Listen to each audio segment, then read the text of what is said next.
YCP కార్యకర్తలపై కూటమి ప్రభుత్వం అధికారంలోకి వచ్చిన నాటి నుండి నేటి వరకు దాడులు చేయడం మనకందరికీ తెలిసిన విషయమే.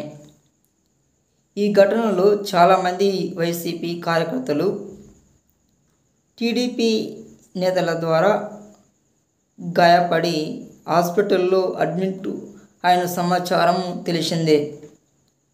ఈ విషయం తెలుసుకున్న ఏపీ మాజీ ముఖ్యమంత్రి వైఎస్ జగన్మోహన్ రెడ్డి గారు ప్రతి ఒక్కరిని పరామర్శించడం జరుగుతుంది.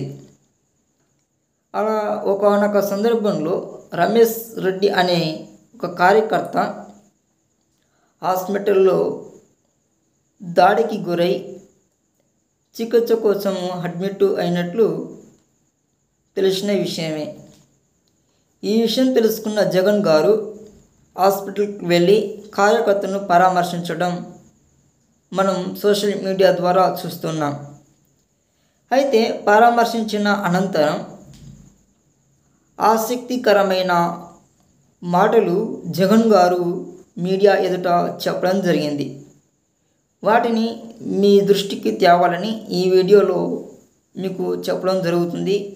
సో ఈ వీడియోను పూర్తిగా చూడండి. నచ్చితే లైక్ చేయండి, షేర్ చేయండి. ఇక జగన్ గారు ఎంత మృదువుగాను ఎంత సాత్వికంతో గాను చాలా విషయాలు చెప్పడం జరిగింది. ఇంకా సూటిగా ముఖం తెలియకుండా ఉన్న విషయాన్ని చెప్పడం జరిగింది. వైసీపీ కార్యకర్తలు దాడికి గురవుతున్నప్పటికీ కూడా ప్రభుత్వాన్ని చాలా సందర్భాల్లో హెచ్చరిస్తూ వస్తూ ఉన్నాడు. అలా హెచ్చరిస్తున్న నేపథ్యంలోని కొన్ని ఇంట్రెస్టింగ్ మాటలు చెప్పడం జరిగింది. అవేమిటంటే, నెంబర్ 1, గవర్నమెంట్ స్కూల్లో చదువుతున్నటువంటి పిల్లలకు మధ్యాహ్న భోజనము మంచి ఆహారాన్ని ఇవ్వండి అని ప్రభుత్వానికి విన్నపించడం జరిగింది.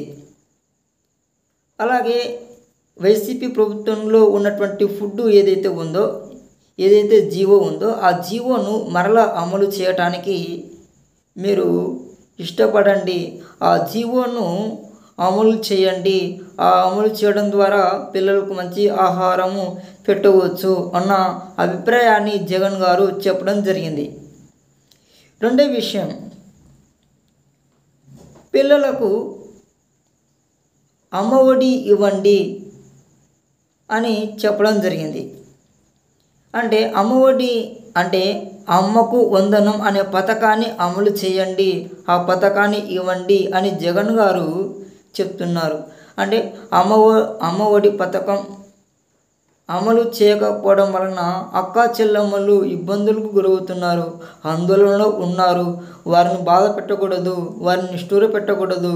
కాబట్టి ఆ పథకాన్ని త్వరగా అమలు చేయండి, వారి యొక్క కష్టాన్ని మీరు అధిగమించండి అని ప్రభుత్వానికి విన్నపించడం జరిగింది.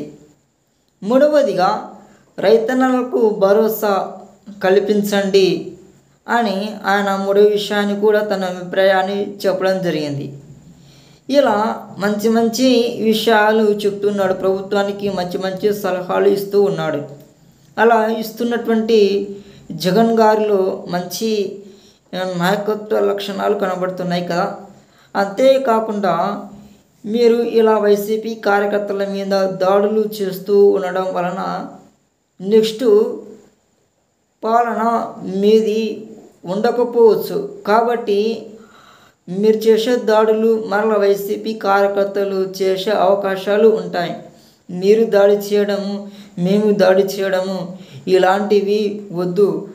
మనము అధికారంలో వచ్చాము కాబట్టి మనము ప్రజలకు మంచి చేయాలి. ప్రజలకు ఏవైతే హామీలు ఇచ్చామో వాటిని మనం అమలు చేయటానికి కృషి చేయాలి. పథకాల మీద, సంక్షేమ పథకాల మీద దృష్టి పెట్టండి, వాటిని అమలు చేయడంలో దృష్టి పెట్టండి, రాష్ట్ర అభివృద్ధి కొరకు పాటుపడండి అని జగన్ గారు హితవు చెప్పడం జరిగింది. చాలా మంచి విషయాలు కదా. ఏ నాయకుడైనా ప్రభుత్వాన్ని విమర్శించడం జరుగుతుంది.